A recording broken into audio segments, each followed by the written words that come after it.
할렐루야. 2021년 새해 첫 주일 예배를 드리시는 모든 분들을 주님의 이름으로 환영하고 축복합니다. 하나님께서 우리에게 2021년이라는 새해와 새날을 선물해 주셨습니다. 이 2021년 한 해를 주님과 동행하며 힘차게 날아오르는 이글스필드 모든 성도님들이 될 수 있기를 간절히 바랍니다. 이 시간 우리의 마음과 뜻과 정성을 모아 하나님께 예배드리길 원합니다. 함께 사도신경으로 우리의 신앙을 고백하도록 하겠습니다. 나는 전능하신 아버지 하나님, 천지의 창조주를 믿습니다. 나는 그의 유일하신 아들 우리 주 예수 그리스도를 믿습니다. 그는 성령으로 잉태되어 동정녀 마리아에게서 나시고 본디오 빌라도에게 고난을 받아 십자가에 못 박혀 죽으시고 장사된 지 사흘 만에 죽은 자 가운데서 다시 살아나셨으며 하늘에 오르시어 전능하신 아버지 하나님 우편에 앉아 계시다가 거기로부터 살아있는 자와 죽은 자를 심판하러 오십니다. 나는 성령을 믿으며 거룩한 공교회와 성도의 교제와 죄를 용서받는 것과 몸의 부활과 영생을 믿습니다. 아멘. 함께 찬송가 23장으로 하나님께 영광 돌리겠습니다.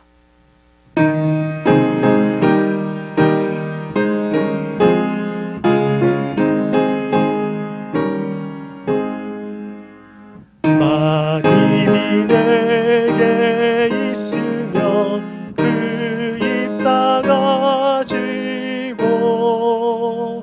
내 구주 주시는 주를 찬송하겠네.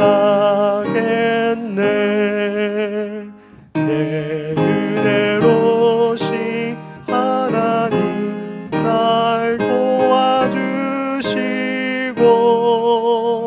그 크신 영광 널리 펴 알게 하소서. 내 주의 귀한 이름이 날 위로하시고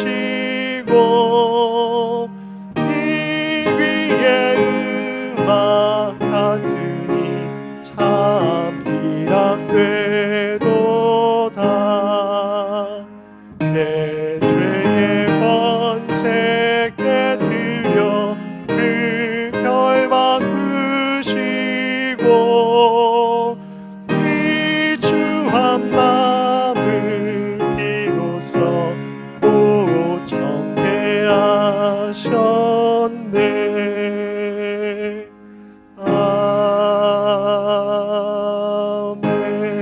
아멘. 나는 여호와 너희의 거룩한 이요 이스라엘의 창조자요 너희의 왕이니라. 너희는 이전 일을 기억하지 말며 옛날 일을 생각하지 말라. 보라, 내가 새 일을 행하리니 이제 나타낼 것이라. 너희가 그것을 알지 못하겠느냐? 반드시 내가 광야의 길을 사막의 강을 내리니 내가 광야의 물을 사막의 강들을 내어 내 백성 내가 택한 자에게 마시게 할 것임이라. 이 백성은 내가 나를 위하여 지었나니 나를 찬송하게 하려 함이니라. 아멘. 우리의 창조주이시요 거룩한 왕이신 하나님, 저희에게 2021년 한 해를 선물로 주심을 감사드립니다. 광야의 물을 사막의 강을 만드시는 능력의 하나님께서 저희와 함께 해주시기를 소망하며 저희들의 삶에 크고 놀라운 새 일을 행하시기를 간절히 기도합니다. 저희에게 놀라운 새 일을 행하실 그 하나님을 기대하며 매일매일 우리의 입술을 열어 하나님께 감사와 찬양을 올려드리는 저희들 모두가 되게 하여 주시옵소서. 새해 첫 주일 예배로 하나님께 영광 돌리기 원합니다. 이 시간 참된 빛으로 오셔서 저희들 안에 있는 모든 어두움을 물리쳐 주시고 주님의 생명의 빛을 품는 이 시간 되게 하여 주시옵소서. 하나님이 저희 삶의 주인이심을 고백하며 저희 마음 가장 귀한 자리에 모시는 복된 시간이 되게 하여 주시옵소서. 모든 영광 우리 하나님께 올려드리오며 예수 그리스도의 이름으로 기도하옵나이다. 아멘. 함께 찬송하시겠습니다.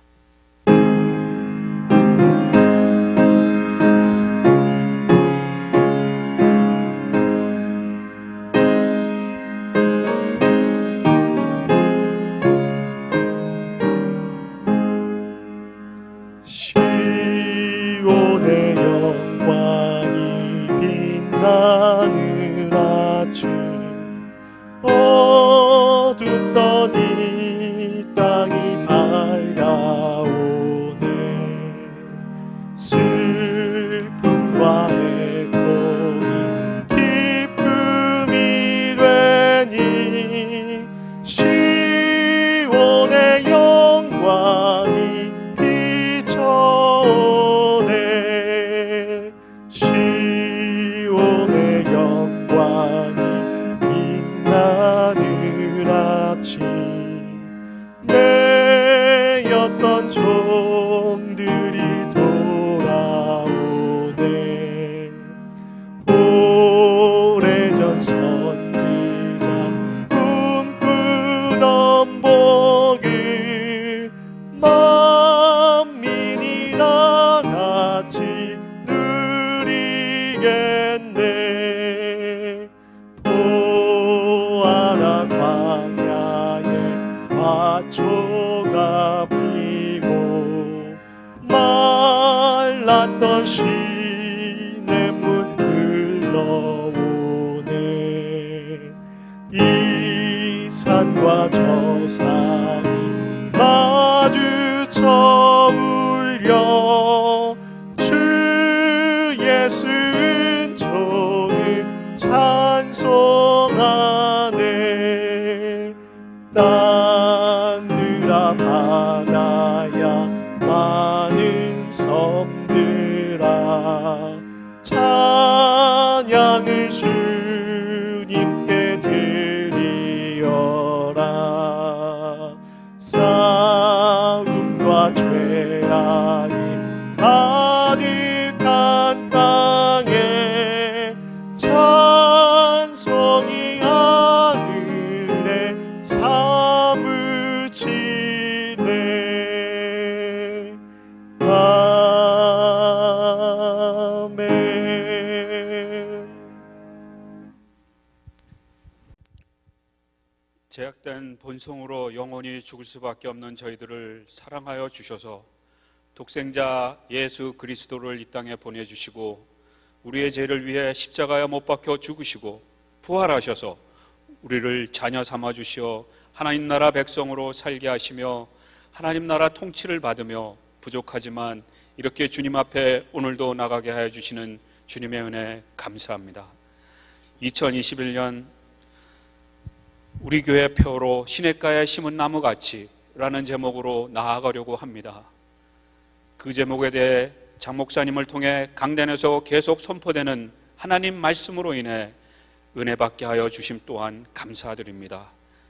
온 교회가 시냇가에 심은 나무가 철을 따라 열매를 맺으며 그 잎사귀가 마르지 아니함 같으니 그가 하는 모든 일이 다 형통하리라는 주님의 말씀을 기억하게 하여 주셨고, 해가 바뀌어도 환경과 상황은 하나도 변함없는 이 어려운 시기지만 더욱더 믿음과 기쁨으로 나아갈 수 있게 주님 도와주시옵소서. 저희가 이렇게 입술로는 고백하지만 또 쓰러지고 넘어집니다. 주님, 저희들의 연약함을 불쌍히 여겨주시옵고 그럴 때마다 올 한 해 온 교회가 함께 묵상하기로 하는 매일 성경을 통해 순간순간 말씀에 견주어 저희들의 연약한 삶을 돌아보게 하여 주셔서 여기까지 인도하신 에베네셀의 하나님, 우리와 함께 하시는 임마누엘의 하나님, 우리를 승리로 이끄시는 여호와 니시의 하나님을 찬양하며 주님의 인도를 받는 저희들의 삶의 현장이 될 수 있게 주여 도와주시옵소서. 특별 새벽기도 말씀 전하시는 모든 강사님들 각각에게도 성령의 충만함을 부어주셔서 매 시간마다 은혜가 충만하여 말씀을 받는 우리 모두에게 2021년 희망찬 새해를 맞으며 믿음으로 결단하는 귀한 시간들이 되어질 수 있게 주님 도와주시옵고, 우리 교회에서 파송한 이규성, 신선미, 김영석, 김현선 선교사님들을 주님 기억하여 주시고 이 추운 겨울에 건강을 잘 유지할 수 있게 도와주시오며 영적 육적으로 지치지 않게 주님 항상 함께하여 주시옵소서. 말씀 전하시는 장 목사님, 오늘도 변함없이 성령의 충만함을 부어주시고 하나님의 말씀을 선포하실 때 하나님의 전신갑주를 입혀주셔서 담대하게 선포하게 하여 주시고, 말씀을 받는 우리 모두가 성령의 충만함으로 그 말씀을 우리 삶에 적용하며 2021년 그 말씀으로 인해 각자의 삶에서 역사하시는 하나님을 더욱더 체험하기로 결단하는 우리 모두가 되게 도와주셨고, 오늘 2021년 첫 주일 예배인데 주님 저희 가운데 자정하여 주셔서 믿음의 담대함을 얻게 하여 주시고 주님의 생명이 예배하는 우리 모두의 가슴에 넘치게 하여 주시길 간절히 바라오며 예수 그리스도 이름 받들어 기도드립니다. 아멘.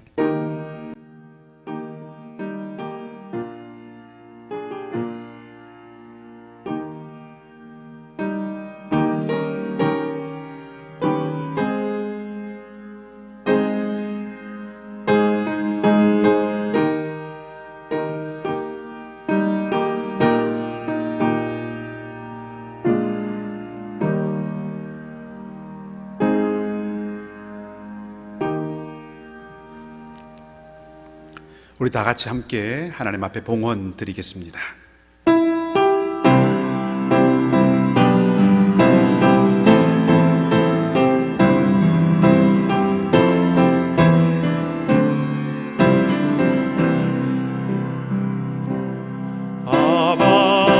아버지 나를 사랑하시니 나의 모든 것 주께 드려요.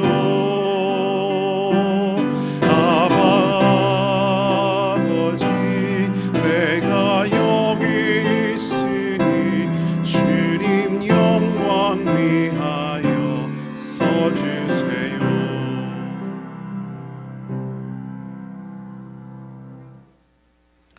하나님, 한 해가 가고 새 해가 열렸습니다. 어제나 오늘이나 영원토록 동일하시고 한결같으신 주님의 은혜로 함께 해주심에 감사를 드립니다. 여전히 거리두기가 강력하게 요구되고 모임이 금지되며 일상에 제한이 많은 날들이지만 새로운 시작과 함께 새 희망의 씨앗을 주님이 우리의 마음에 심어 주셨으니 새 소망의 은총 가운데 이 한 해를 힘차고 담대하게 살아가게 하여 주시옵소서. 주님, 이 시간 우리의 마음을 담아 예물을 주님께 드립니다. 이 어려운 시기에 우리 교우들의 삶에 때를 따라 돕는 주님의 손길로 함께 해주셔서 하나님의 돌보심을 경험하며 감사가 풍성하게 넘치도록 인도해 주시옵소서. 주님, 이러한 때 더욱 우리가 적은 것이라도 나누고 베풀어 누룩처럼 부풀어 오르는 하나님 나라를 이루며 살게 하시고 우리 공동체도 주께서 맡기신 일을 잘 감당할 수 있도록 힘과 능력을 더하여 주시옵소서. 어려움 가운데 있는 교우들의 삶에 주님께서 위로와 능력으로 함께 해주시기를 소망하며 이 예물이 쓰이는 모든 곳에 오직 주님의 손길 나타나기를 원하며 좋으신 우리 주님 예수 그리스도의 이름으로 기도하옵나이다. 아멘.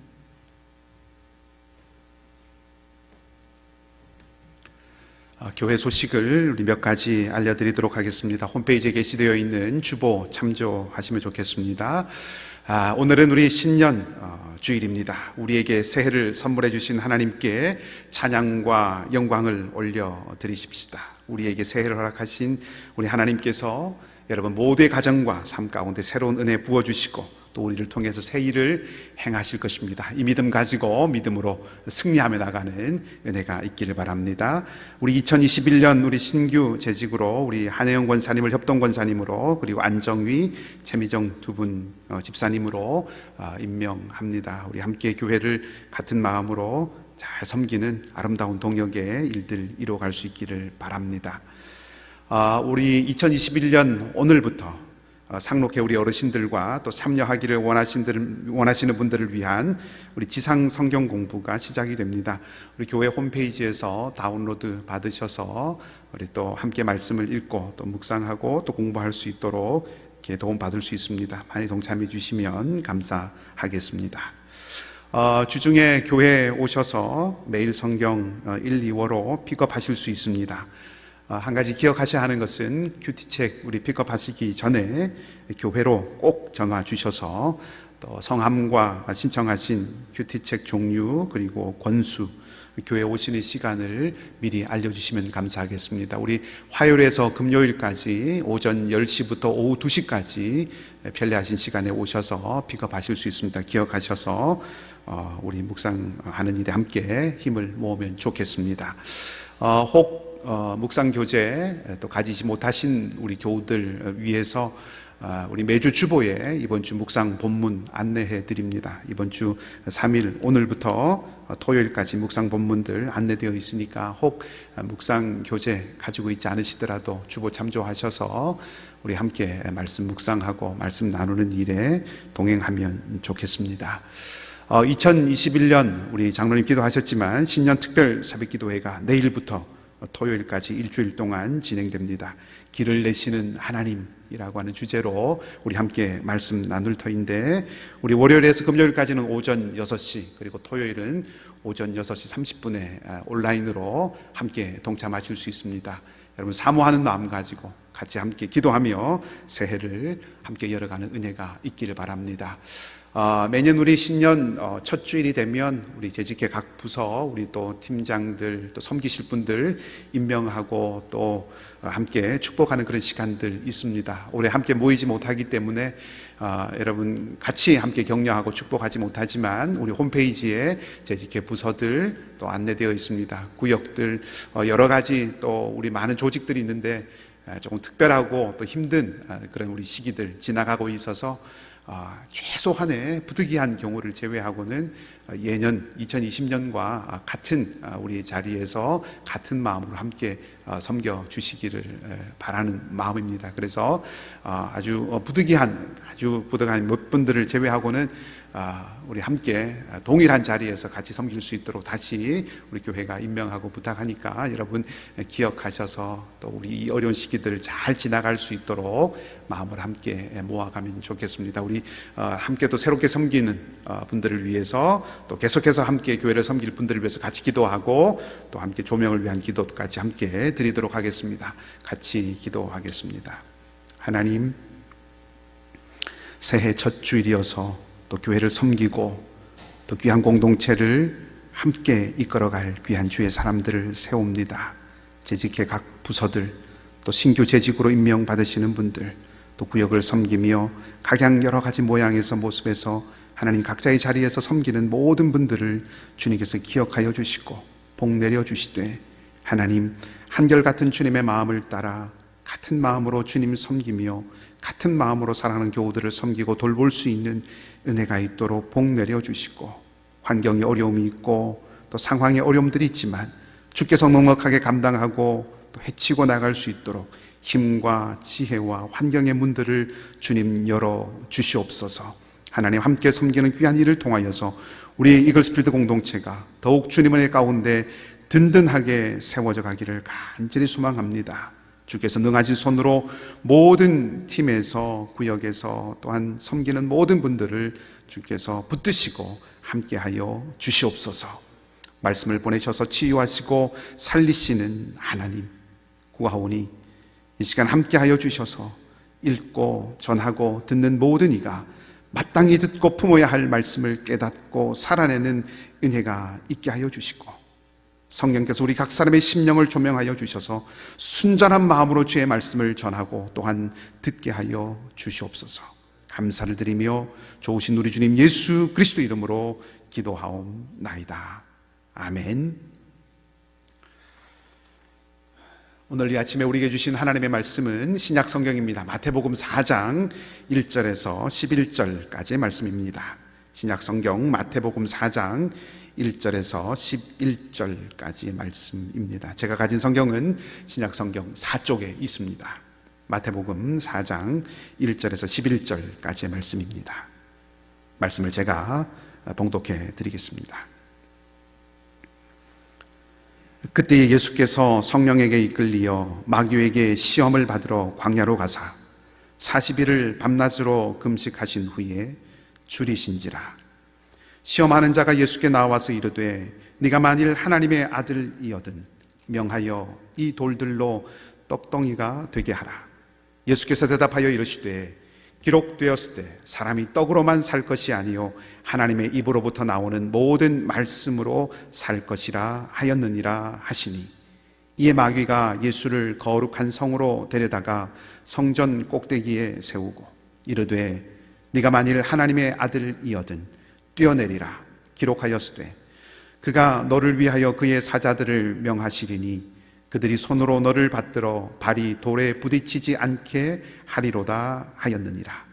예수께서 이르시되 또 기록되었을 때 주 너의 하나님을 시험하지 말라 하였느니라 하시니, 마귀가 또 그를 데리고 지극히 높은 산으로 가서 천하 만국과 그 영광을 보여 이르되 만일 내게 엎드려 경배하면 이 모든 것을 네게 주리라. 이에 예수께서 말씀하시되 사탄아 물러가라. 기록되었으되 주 너의 하나님께 경배하고 다만 그를 섬기라 하였느니라. 이에 마귀는 예수를 떠나고 천사들이 나와서 수종드니라. 아멘. 새해 첫 주일입니다. 첫 주일에 가장 어울리는 성경 이야기 하나가 있습니다. 예수님께서 겟세마네 동산에서 유대 종교 지도자들이 보낸 사람들에게 체포되실 때 그때의 이야기는 4개의 복음서가 모두 다 기록으로 남기고 있습니다. 마태는 예수님께서 대제사장의 종의 귀를 칼로 베어서 떨어뜨린 그 베드로에게 주님께서 칼을 다시 칼집에 도로 넣으라 라고 말씀하셨다고 기록을 하고 있고요. 마가는 예수님께서 자기를 잡으러 온 사람들에게 강도를 잡을 때처럼 너희들이 몽치와 검을 가지고 왔느냐라고 이렇게 물으시는 장면을 기록하고 있습니다. 요한은 베드로가 칼로 쳐서 귀를 떨어뜨린 그 사람의 이름이 말고라고 하는 것을 우리에게 알려주고 있지요.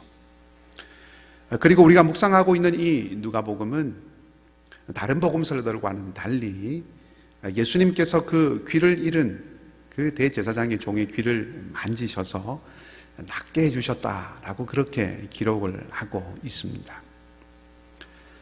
그때 예수님께서 그 종의 귀를 만지시면서 이렇게 말씀하셨다라고 하는 전설이 전해 옵니다. 예수님께서 그 종의 귀를 만지면서 이렇게 말씀을 하셨다고 해요. Happy New Year. 여러분, 새해 복 많이 받으시기 바랍니다. Happy New Year. 교회력에 따른 우리 성경 읽기에 따르면 오늘 우리가 읽은 본문은 사순절 첫 번째 주일에 사실은 읽도록 배정되어 있는 본문입니다. 오늘 읽게 되어 있는 본문은 본래는 이 동방 박사가 예수님을 찾아온 부분들을 함께 읽도록 되어 있습니다. 이번 주 수요일이 1월 6일이 주현절이기 때문에 말씀이 그렇게 배정이 되어 있습니다. 주현절이라고 하는 말은 사실 조금 어려운 말인데 주님께서 사람들 앞에 이제 공식적으로 드러나신 날이다라고 하는 정도로 우리가 이해할 수 있습니다. 주현절인데 왜 동방 박사가 예수님을 찾아온 이야기를 읽도록 되어 있는가라고 하는 것은 다음에 기회가 있으면 함께 말씀을 드리도록 그렇게 하겠습니다. 오늘 읽은 이 본문, 사순절 첫 번째 주일에 읽도록 되어 있는 이 본문을 오늘 읽는 본문으로 선택한 이유는 이렇습니다. 조금 말씀을 드려야 될 것 같습니다.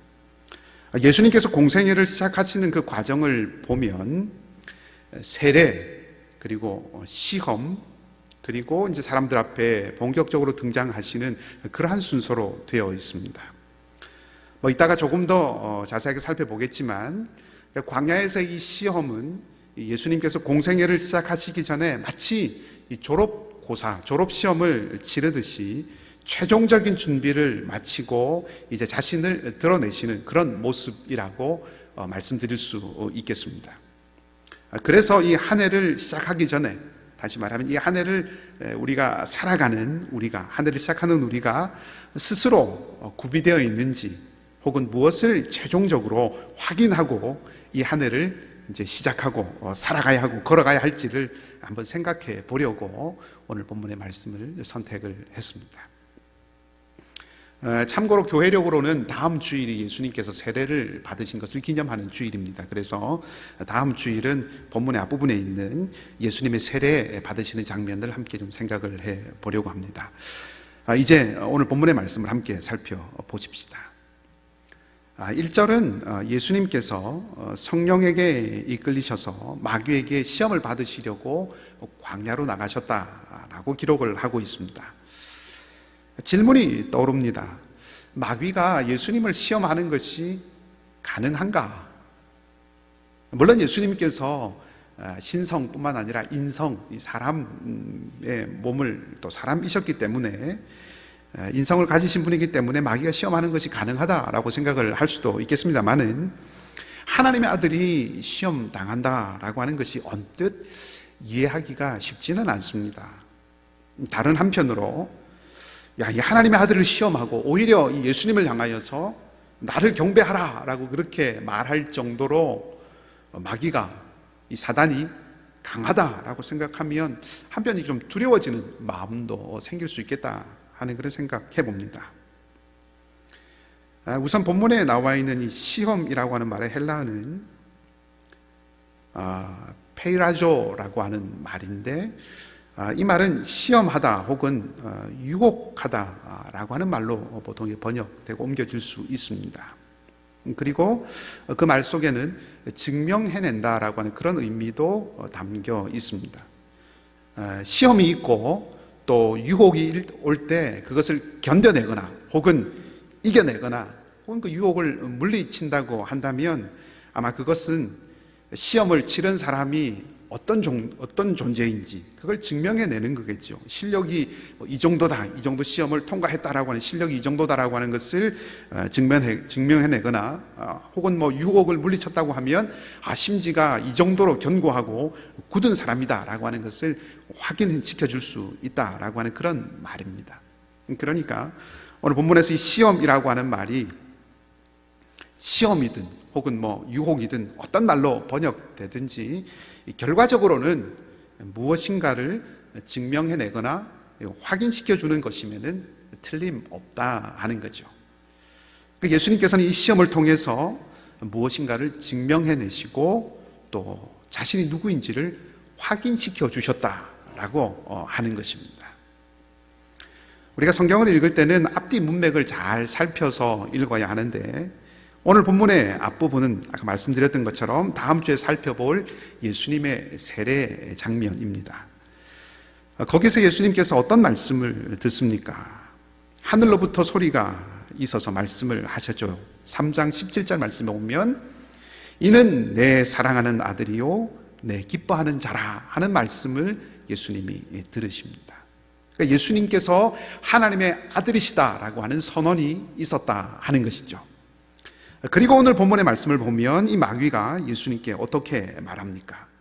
네가 하나님의 아들이거든, 네가 하나님의 아들이라면 이라고 이렇게 말합니다. 그렇다면 생각해 볼 수 있는 거죠. 지금 이 시험이 무엇을 위한 시험, 무엇을 위한 테스트입니까? 세례를 통해서 예수님은 공생애를 시작할 준비를 하셨습니다. 그리고 시험이 끝나면 오늘 본문이 끝나는 11절 이후에 12절부터 이제 본격적으로 공생애를 시작하십니다. 이렇게 세례를 받으시고 시험을 겪으시고 그리고 복음을 전파한다라고 하는 이것을 이어서 쭉 살펴보면 17절 말씀에 비로소 복음을 전하시기 시작하셨다라고 이렇게 기록을 하고 있어서 마치 시험을 통과하고 이제 복음을 전할 수 있는 그 자격을 부여받은 것처럼 그렇게 마태가 기록하고 있다 하는 것을 우리가 알 수 있는 거죠. 결국 이 시험은 하나님이 예수님을 향해서 내 아들이다 라고 말씀을 하셨는데 과연 그러하신가, 과연 그런 분인가 라고 하는 것을 확인하는 자리라고 우리가 볼 수 있다 하는 것입니다. 그렇게 해서 공생애를 시작하시기 전에 이제 이 시험을 통과하심으로 완벽하게 완전하게 구비되시는 것이죠. 어떤 의미에서 앞에서 말씀드렸던 것처럼 마치 일종의 졸업시험을 치르는 것과 같은 것이라고 할 수 있습니다. 그것을 이제 통과함으로써 모든 공식적인 검증이 다 끝나서 공인받는 것과 같다 하는 것입니다.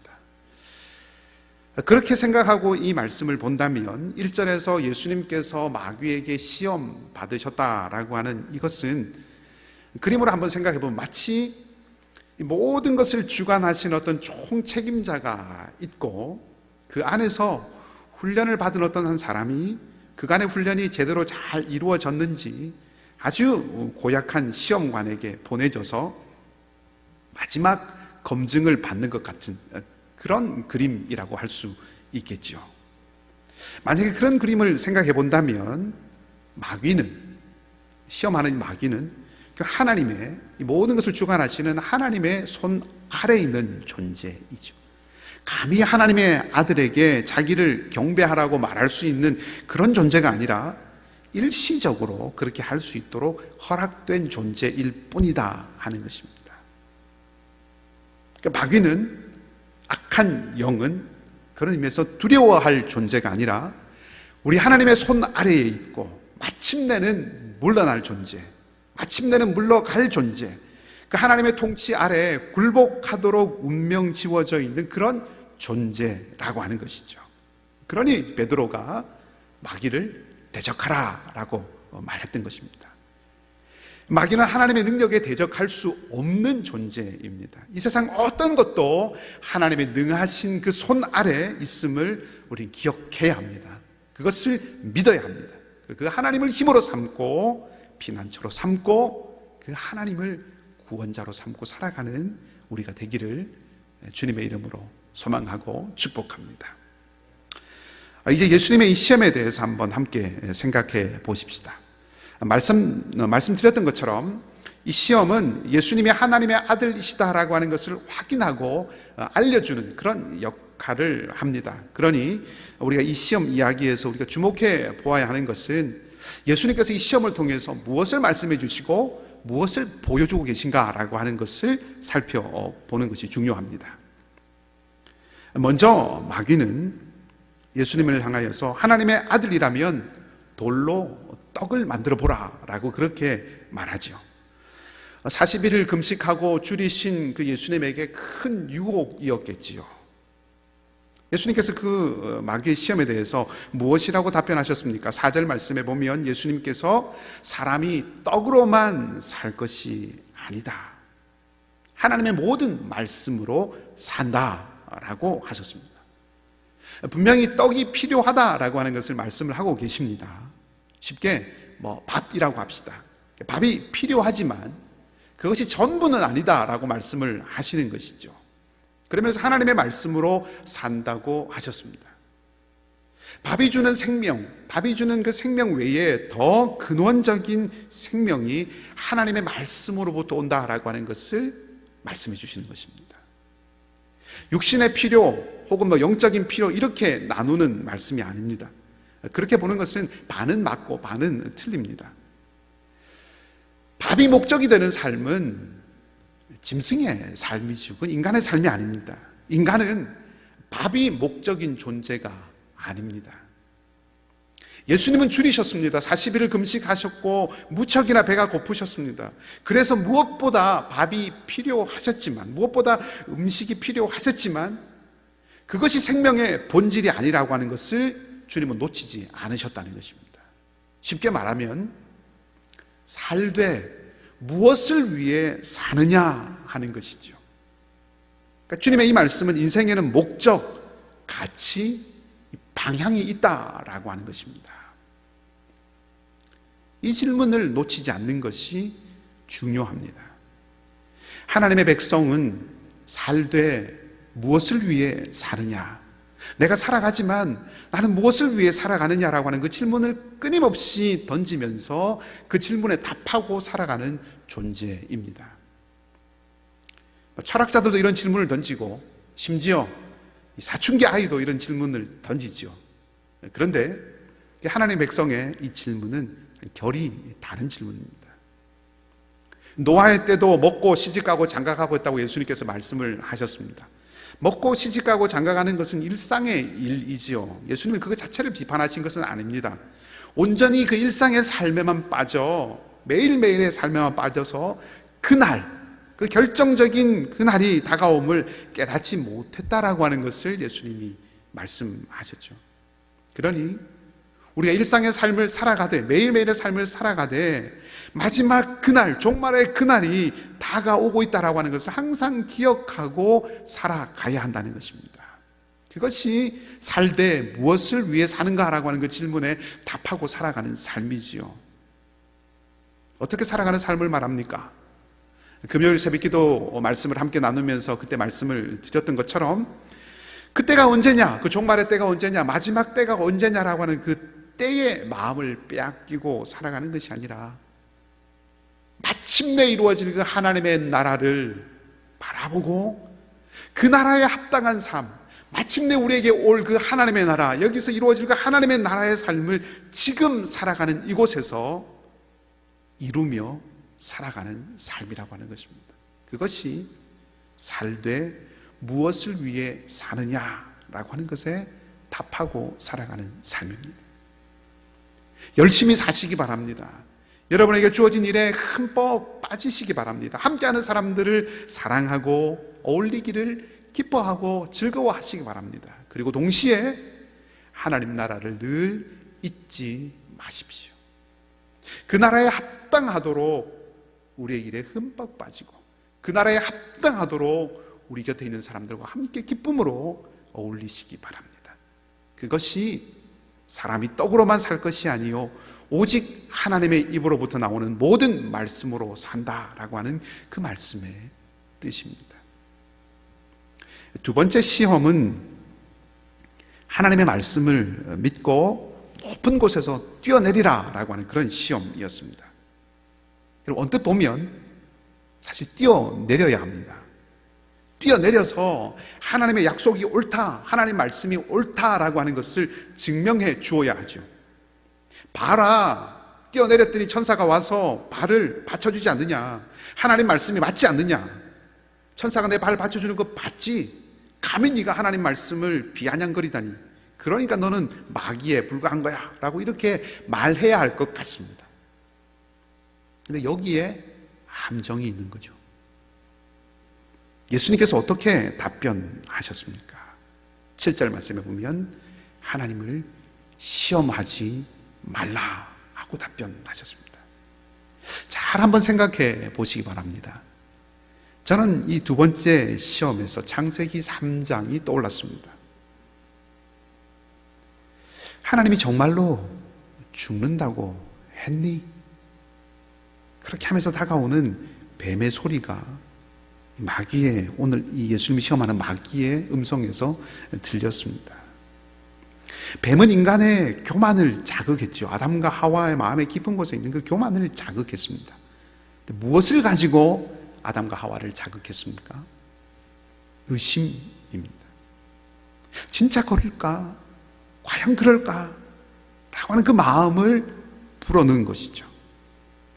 의심으로 말미암아 하나님과 아담, 하와 사이에 틈을 내고 있는 것입니다. 한번 의심해봐. 어떻게 무조건 믿고 사니? 무조건 믿는 것만큼 어리석은 것이 어디 있을까? 그럴듯한 말이지요. 그리고 살아가면서 사실은 아주 유용한 말입니다. 그러나 이 말이 어떤 관계에서는 세상 그 어떤 말보다 위험한 말이 될 수 있다는 것입니다.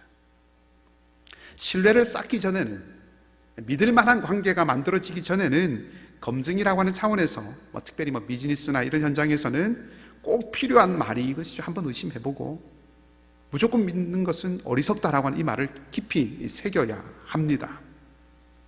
그러나 절대로 신뢰가 깨어지지 않아야 하는 관계에서는 한번 의심해봐.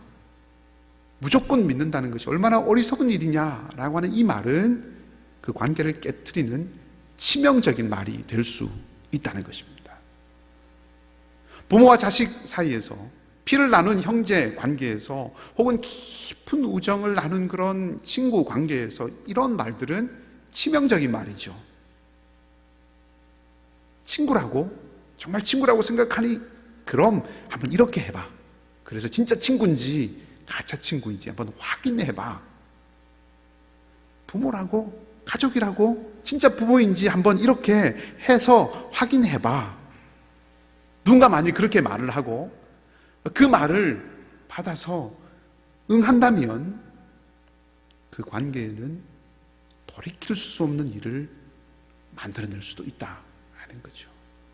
언뜻 생각하면 증명해낼 수 있는 어떤 관계를, 어떤 일을 하는 걸 통해서 그 관계가 얼마나 견고한지를 확인할 수 있겠다 싶을 수 있지만, 그리고 그런 테스트, 그런 시험을 끝내고 야, 너 진짜 내 친구 맞구나 이렇게 말할 수 있을지 모르지만 결과적으로 그것은 신뢰에 금을 가게 만드는 일이 될 가능성이 크다 하는 것이죠. 하나님을 시험한다라고 하는 것은 바로 그 신뢰에 금이 가게 한다는 것을 생각하게 합니다. 마귀는 예수님께 그럴듯하게 접근했습니다. 하나님의 약속이 정말로 이루어지는지, 정말 하나님의 약속은 믿을 만한지 한번 시험해보자. 그래서 정말 이루어진다면 더 큰 신뢰를 보일 수 있잖아. 이렇게 다가온 것이죠. 그러나 예수님은 간파했습니다. 그것을 꿰뚫어 보셨습니다. 그것은 하나님과 예수님 사이에 틈을 만들려는 것이다 라고 하는 것을 아신 거죠. 그리고 예수님은 그 틈을 허용하지 않으셨습니다.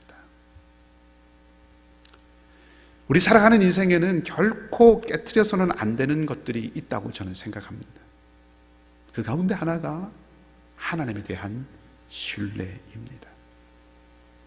여러분, 하나님을 알아가고 그분이 믿어질 때까지는 의심해도 됩니다. 의심해도 좋습니다. 아니, 회의하십시오. 그리고 검증하시기 바랍니다. 그리고 씨름하시기 바랍니다. 여러분의 의심과 함께 씨름하시기 바랍니다. 그러나 그분이, 하나님의 힘이 믿어지고 그분과 관계가 맺어졌다면 어떤 경우에도 그 신뢰를 깨뜨리지 마십시오.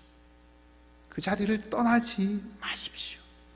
마귀에게 틈을 주지 마시기 바랍니다. 그것은 패망으로 가는 지름길이 될 수 있습니다. 부모와 가족은 시험의 대상이 아닙니다. 하물며 하나님은 결코 시험의 대상이 아닙니다. 하나님은 신실하신 분이십니다.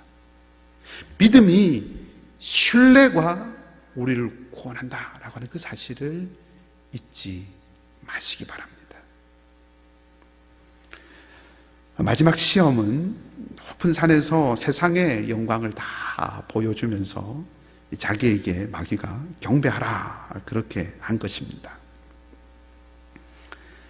8절 말씀에 보면 마귀가 경배를 요구하면서 대가를 보여주죠. 세상의 영광이라고 하는 대가를 보여줍니다. 그것이 경배일까요? 한번 가만히 생각해 보시기 바랍니다. 경배는 경험이 낳는 것입니다. 우리가 누군가의 팬이 된다고 한번 가정해 보십시다. 뭐 그 열렬함의 정도는, 팬 된 그 열렬함의 정도는 다 제각각이겠지만 어쨌든 누군가의 팬이 된다고 했을 때는 대가가 있었기 때문이 아니죠. 어떤 가수의 팬이 된다면 그 가수의 노래에 흠뻑 빠졌기 때문입니다.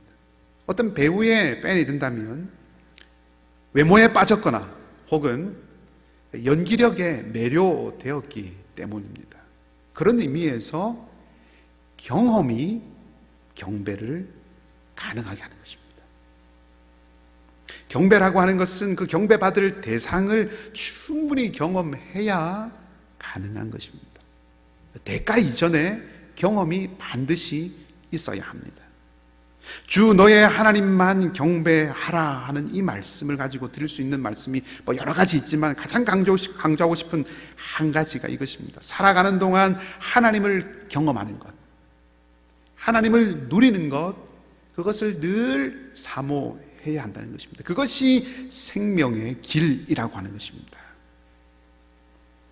예수님께서 한 어리석은 부자의 이야기를 하셨죠. 그는 수확을 많이 거두었습니다.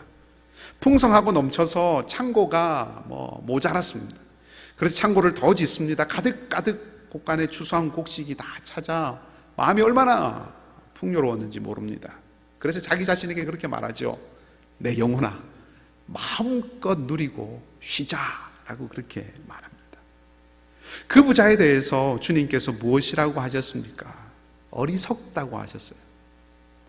그러면서 하나님께 대하여서 부유한 자가 되라고 말씀하셨습니다.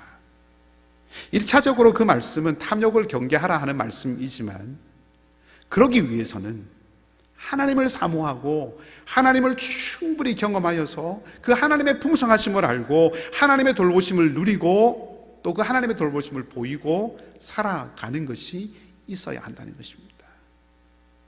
거기서 나눔과 베품이 나오는 것이고, 그것이 또한 나를 살리는 것이죠. 세상의 영광을 쫓는 손은 움킨 손입니다. 세상의 영광을 쫓는 그 움킨 손은, 여러분 손을 움키면 어떻게 됩니까? 주먹이 되죠.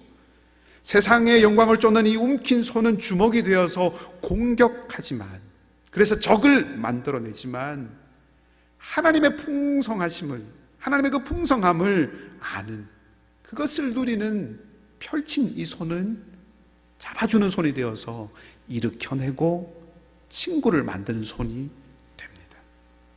그리고 잠언은 친구는 위급한 때를 위하여 낫다라고 말씀을 하셨는데, 생명의 길은 결국 움킨 손이 아니라 펼쳐서 나누는 손이라는 것을 알 수 있는 거죠.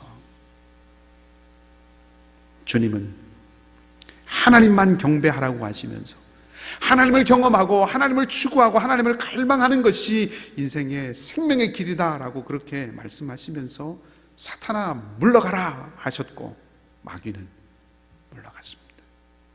주님이 모든 시험을 다 통과해 내셨죠.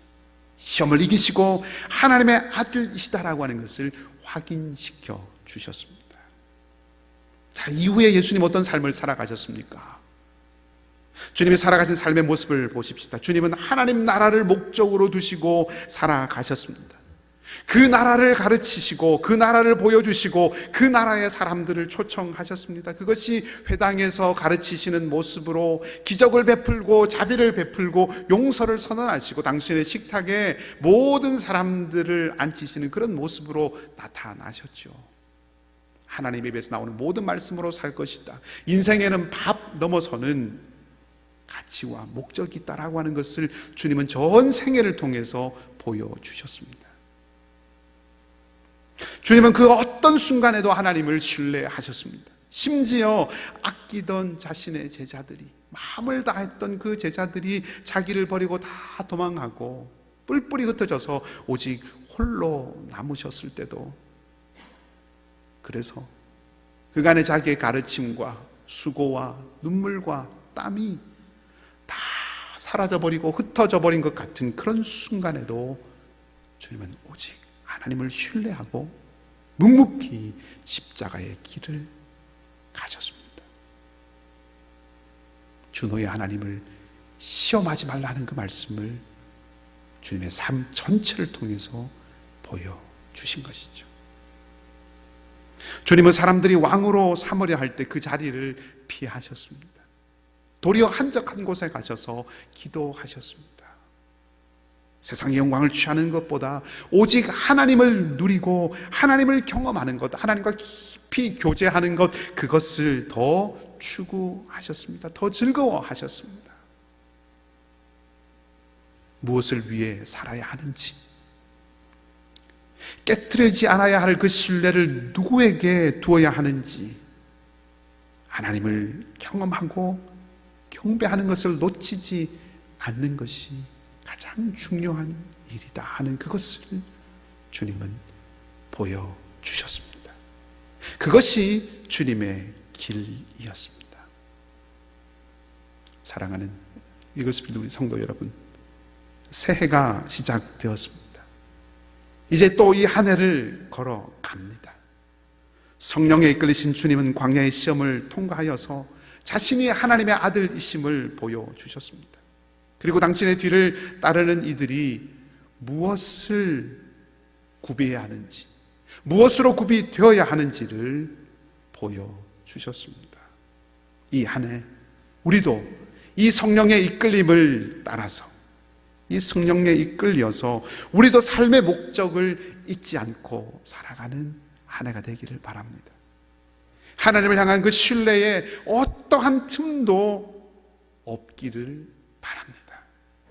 무엇보다 하나님을 경험하고 하나님을 누리는 것을 사모하며 살아가는 이 한 해가 되기를 바랍니다. 주님이 겪으시고 이기신 이 시험은 상대평가가 아니라 절대평가였습니다. 그러니까 남과 비교해서 더 나았기 때문에 통과하신 것이 아니라 갖춰야 할 것을 다 갖추심으로 이겨내셨다 하는 말입니다. 혹 숨마 쿰 라우데라고 하는 말을 들어보셨는지 모르겠습니다. 아마 가끔은 들어봄직한 말입니다. 최우등이라고 하는 말이죠. 이것은 1등이 아니라 정확히 말하면 1등급과 같은 것입니다. 1등은 비교의 대상이 있는 상대평가에서 나오는 것이죠. 그러니까 1등급은 요구되는 수준이 되면 얻을 수 있는 절대평가입니다. 우리 인생과 우리 신앙의 여정은 상대평가가 아니라 절대평가입니다. 5달란트 받았던 종과 2달란트 받았던 종은 각각 칭찬을 받았습니다. 5달란트 받았다고 2달란트 받았다고 비교하지 않고 비교되지 않았습니다. 주님이 가신 주님의 길을 따르는 우리 각자의 길이 있습니다. 저의 길이 있고 여러분의 길이 있습니다. 남들이 다 가는 그 길 아니라 내가 걸어야 할 나의 길이 있습니다. 그리고 내가 걸어가야 하는 그 길에서 나는 주님과 결산하는 것입니다. 저는 우리 모두가, 저와 우리 모두가 각자 자기에게 주어진, 내게 주어진 그 길을 충실하게 걸어갈 수 있기를 바랍니다. 그리고 그 길에서 우리 모두가 다 숨마 쿰 라우데, 최우등의 자리에 서기를 원합니다.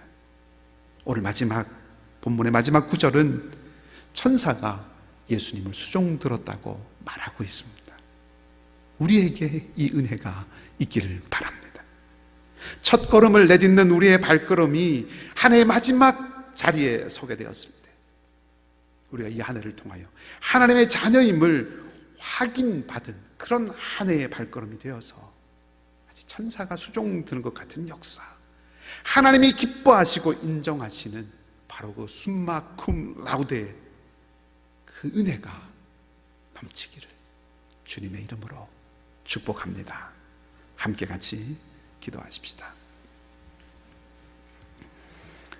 하나님 아버지, 광야의 시험으로 하나님의 아들이심을 온전하게 드러내신 우리 주님처럼 저희도 살아가는 이 땅에서 온전히 하나님의 자녀임을 드러내며 인생길 걸어갈 수 있도록 성령께서 인도해 주시옵소서. 삶의 고귀한 목적을 잃고 그저 살아가지 않게 하시고, 물질과 탐욕이 우리를 주장하지 않게 하시며 마귀가 틈타서 하나님을 신뢰하는 그 마음에 금 가지 않도록 우리의 마음과 생각을 주께서 지키시고 붙들어 주시옵소서. 세상의 즐거움과 기쁨에 우리의 마음이 미끄럼을 타듯 빠져들지 않게 하시고 오직 하나님을 누리는 기쁨을 갈망하며 살아가게 하여 주시옵소서. 여전히 코로나 바이러스로 어려운 시간을 지나고 있고 희망적인 소식과 마음을 무겁게 하는 소식들이 공존하는 날들이지만 결코 꺼지지 않는 진리의 빛이 등대가 되어 소망을 잃지 않는 저희가 되도록 은혜 베풀어 주시옵소서. 하나님, 그리하여 이 해의 마지막 자리에 섰을 때 진정 하나님이 기뻐하시는 모습, 하나님을 기뻐하는 저희가 되게 하여 주시옵소서. 하나님, 여전한 어려움과 도전 가운데 있는 사랑하는 우리 교우들을 지켜주시되 상록회 어르신들을 붙들어 주시고 이윤성 자매와 이정복, 김양미 집사님을 지켜주시며 육신의 약함과 경제의 어려움과 관계의 아픔과 환경의 도전, 미래의 불안 가운데 흔들리는 모든 주의 백성들의 삶에 흔들리지 않는 소망의 닻이 되어주시고 학업의 자리로 돌아가는 자녀들에게는 지혜와 명철함을 더하여 주시고 일터에 우리 사랑하는 주의 백성들 가운데는 놀라운 주님의 섭리의 손길로 함께하여 주시옵소서. 이제 내일부터 길을 내시는 하나님이라는 주제로 2021년 신년 특별 새벽기도회가 진행됩니다.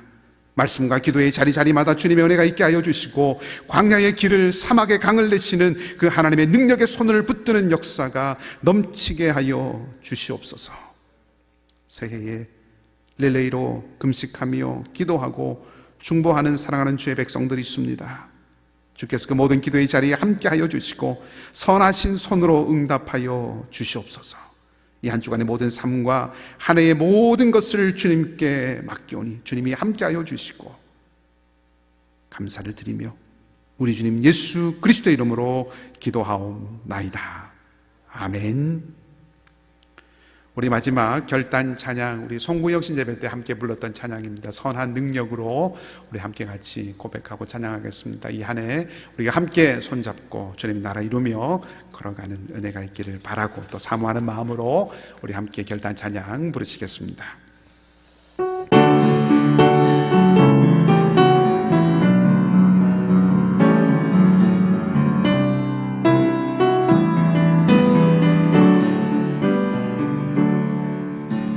선한 힘에 고요히 감싸여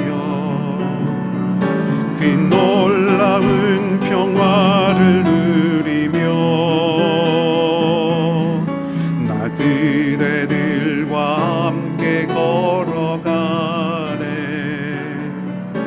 나 그대들과 하늘을 여네. 지나간 허물 어둠의 날들이 무겁게 내 영혼 짓눌러도 오 주여 우릴 외면치 마시고 약속의 구원을 이루소서. 그 선한 힘이 우릴 감싸시니 믿음으로 일어날 일 기대하네. 주 언제나 우리와 함께 계셔 하루 또 하루가 늘 새로워. 주께서 밝히신 작은 촛불이 어둠을 헤치고 타오르네. 그 빛에 우리 모두 하나 되어 온 누리에 비추게 하소서. 그 선한 힘이 우릴 감싸시니 믿음으로 일어날 일 기대하네. 주 언제나 언제나 우리와 함께 계셔 하루 또 하루가 늘 새로워 이 고요함이 깊이 번져갈 때 저 가슴 벅찬 노래 들리네 다시 하나가 되게 이끄소서 당신의 빛이 빛나는 이 밤 그 선한 힘이 우릴 감싸시니 믿음으로 일어날 일 기대하네 주 언제나 우리와 함께 계셔 하루 또 하루가 늘 새 그 선한 힘이 우리를 감싸시니 그 선한 힘이 우리를 감싸시니 믿음으로 일어날 일 기대하네 주 언제나 우리와 함께 계셔 하루 또 하루가 늘 새로워 우리 위에 이 땅에 오신 주님 예수 그리스도의 은혜와 하나님 우리 아버지의 무한하신 사랑과 보혜사 성령님의 교통하시고 위로하심이 새해를 여는 이 자리에서 하나님 나라를 사는 삶의 목적을 잃지 않고 어떠한 순간에도 하나님을 신뢰하고 하나님을 경험하고 하나님과 동행하는 것을 가장 큰 인생의 기쁨으로 여기고 살아가기를 결단하는 이 자리에 고개 숙인 사랑하는 주의 백성들과 그 가정과 일터와 기도의 제목 위에 어려움 가운데 있는 형제 자매들과 이윤성 자매와 그 가족, 상록회 어르신들과 영어권 공동체와 우리 자녀들이 살아갈 미래와 선교사님들과 그 사역의 현장 가운데 그리고 북녘 땅 동포들 가운데 이제로부터 영원토록 함께 하옵시기를 간절히 축원하옵나이다. 아멘.